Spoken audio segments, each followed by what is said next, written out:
Hey guys, what is up and welcome to another episode of Did You Know featuring Tryndamere. Please don't forget to throw in a like if you did enjoy this episode and check out the previous episodes as well, but without further ado, let us jump straight into the abilities. Here's a pretty interesting one that will apply to all champions but easiest seen with Tryndamere. If you're about to attack a champion or minion and just before the attack goes through you cancel it but you see the animation is in the crit animation as you saw there, the next time you attack that same minion or champion it will result in an automatic crit that would have been dealt prior to. However, if you do the crit animation cancel and then attack something different, it will not apply the instant critical.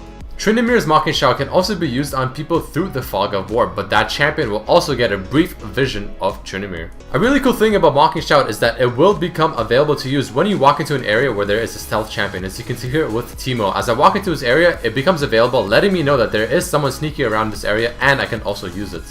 If Tryndamere's passive is fully stacked, it will grant him a whopping bonus of 35% extra crit chance. Ignore the extra 1% you see in this video as it is from runes.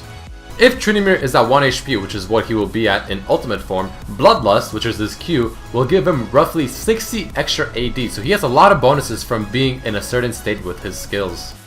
We know how Tryndamere's Q can give him a huge heal when used with a lot of Fury, but did you know you can also use it with 0 Fury for the base heal amount? It is important to remember that Spinning Slash will also grant Tryndamere 2 Fury per enemy hit and 10 Fury per minion killed during its animation. Something that a lot of people are not very sure on is the fact that CC, which is crowd control, will not prevent Tryndamere from being able to use his ultimate Undying range, so keep this in mind when trying to CC him down before he can pop his ultimate. Since Tryndamere does get his Fury from his auto attacks, crits, and kills, attacking a turret will not give him any Fury. However, it will also cause him not to decay any Fury from not attacking or being out of combat. Since building Fury on Tryndamere is so important, right before the laning phase starts as the enemy minions are coming, it is pretty useful to try and tank it for a bit just to get those few auto attacks in there before the enemy champion can come into lane and start fighting you, because this will give you a huge advantage in the laning phase. It is also important to take advantage of the raw damage that Tryndamere can unleash at level 2 using both his Q and his E abilities when attacking an enemy champion, hoping for those critical strikes.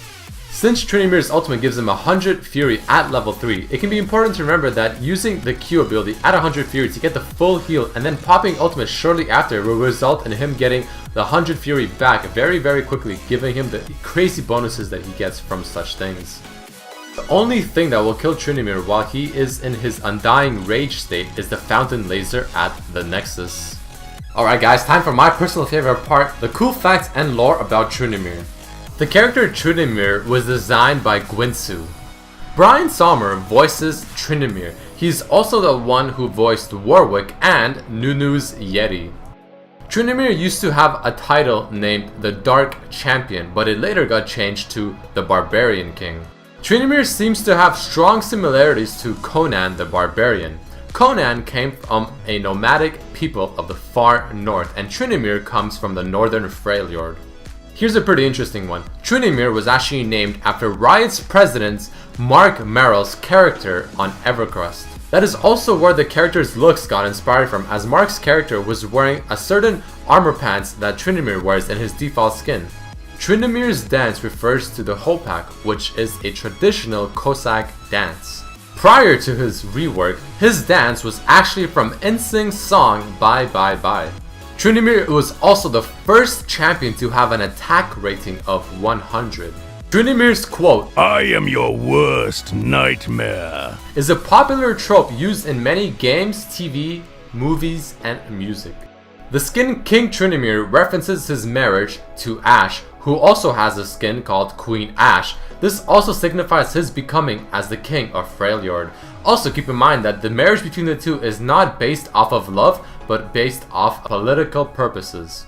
Highland Tryndamere references to the Highlander franchise. Demon Blade Tryndamere is a possible reference to Nightmare from Soul Calibur.